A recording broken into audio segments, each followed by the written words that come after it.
अस्सलाम वालेकुम, welcome to my YouTube channel food flavours. आपके लिए लेके आई हूँ मटन पाया की बहुत ही ज़बरदस्त सी रेसिपी, जिसे आप ट्राई कीजिए अपनी अफ्तार के डिनर में। तो चलें अपनी रेसिपी को हम स्टार्ट करते हैं।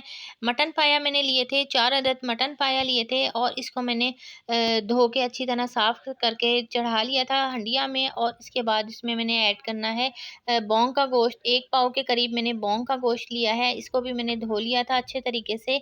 और इसमें मैंने 8 ग्लास पानी ऐड किए हैं और सॉल्ट ऐड किया है इसमें 1 टेबलस्पून।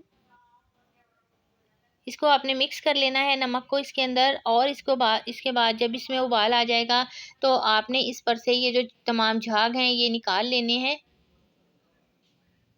और अब हमारा जो ये मटन है, ये पाया है, जो आपने इसको कवर करके रख देना है तकरीबन 20 मिनट के लिए गलने के लिए।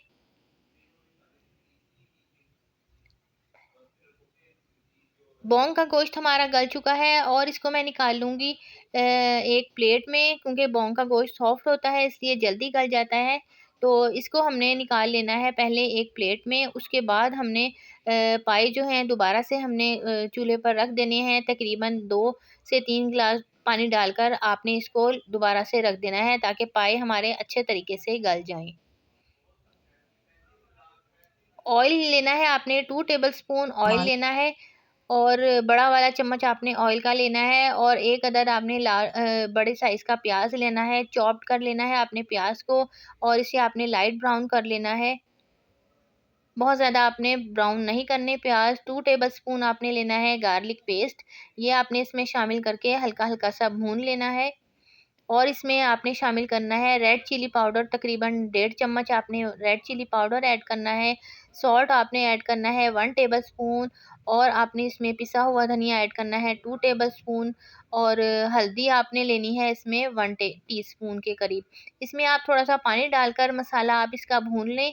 ऐसे आपने मसाला नहीं डालना, वरना हमारा मसाला ब्लैक हो जाएगा। हल्का-हल्का सा आपने मसाला इसको अच्छे तरीके से भून लेना है। और आपने तकरीबन 2 टेबलस्पून के करीब दही इसमें शामिल करनी है और इसको भी आपने अच्छे तरीके से भून लेना है मसाले को। और पाए जो हमारे गल चुके हैं सारे अच्छे तरीके से, आपने इसके अंदर तमाम पाए जो हैं वो डाल देने हैं और इसको हल्का सा भून लेना है मसाले के साथ ही। और जो तमाम यखनी थी पाया जो हमने गलाया था उसकी साथ ही आपने इसके अंदर, और ये जो बौंग का गोश्त है ये भी आपने इसके अंदर ही शामिल कर देना है। 2 गिलास आपने इसमें पानी ऐड कर देने हैं ताकि ये हल्की आग पर और अच्छे तरीके से पकता रहे और ऑयल भी छोड़ दे। गरम मसाला आपने इसमें ऐड करना है और आपने इसमें हरी मिर्च, 1 अदद आपने इसमें हरी मिर्च काट कर डाल देनी है। और मज़ेदार से हमारा मटन पाया की रेसिपी बनके रेडी है। आप इसे घर में ज़रूर ट्राई कीजिएगा और मुझे अपना फ़ीडबैक ज़रूर दीजिएगा। और मिलते हैं अपनी अगली रेसिपी के साथ। अपना बहुत ज़्यादा ख़्याल रखिएगा। Take care. अल्लाह हाफ़िज़।